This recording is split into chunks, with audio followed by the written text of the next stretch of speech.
Welcome to পূর্ণিমা রান্নাঘর। আজ আমরা মোমো বানাবো। তো মোমো বানানোর জন্য সবার প্রথমে একটা বাঁধাকপিকে গ্রেটারের সাহায্যে গ্রেট করে নেব। ঠিক সেভাবে গাজরও গ্রেট করে নেব, আর কিছুটা পরিমাণে পেঁয়াজ কেটে নেব। তারপর কিছুটা পরিমাণে ময়দা নিয়ে সেটাতে অল্প স্বাদ অনুসার লবণ দিয়ে সুন্দর করে একটা ডো বানিয়ে সেটাকে সাইডে ঢেকে রেখে দেবো। তারপর একটা পাত্রে গ্রেট করে রাখা বাঁধাকপি, গ্রেট করে রাখা গাজর আর কেটে রাখা পেঁয়াজগুলো দিয়ে ঝালটা আপনারা আপনাদের স্বাদ অনুযায়ী নিয়ে নেবেন। আমি এখানে 4টে লঙ্কা কুচি কুচি করে কেটে এটাতে দিচ্ছি। তারপর অল্প ভিনেগার, অল্প স্বাদ অনুযায়ী লবণটা দিয়ে নিলাম। লবণটা আপনারা আপনাদের স্বাদ অনুযায়ী দিয়ে নেবেন। এখন সুন্দর করে মিক্সড করে এটা অল্প কিছুক্ষণের জন্য সাইডে রেখে দেবেন।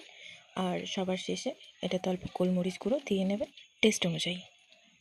আর গোলমরিচ গুঁড়োটা দিলে টেস্টটা একটু বেড়ে যায়।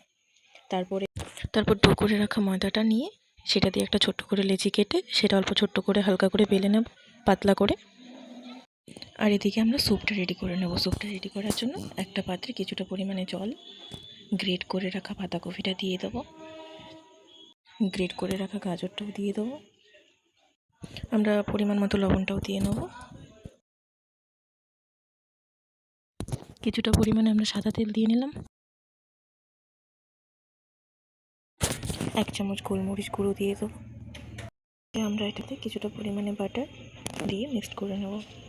মিক্সড করে কুকারটাকে ঢেকে সিটির জন্য বসিয়ে দেবো। আর এদিকে আমরা মোমোর শেপ রেডি করব।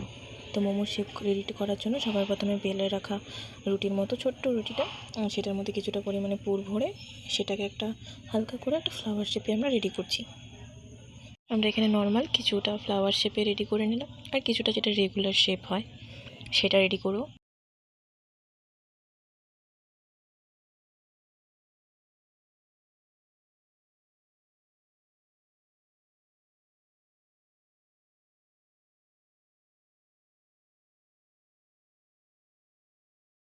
তো এখানে আমাদের সব মোমোর শেপ দেওয়া হয়ে গেছে। এখন একটা পাত্রে স্টিমের জন্য বসিয়ে দিলাম। আর লাস্ট লুক আপনারা দেখতে পাচ্ছেন কেমন হয়েছে। Thank you so much. ভিডিওটা ভালো লাগলে লাইক করবেন।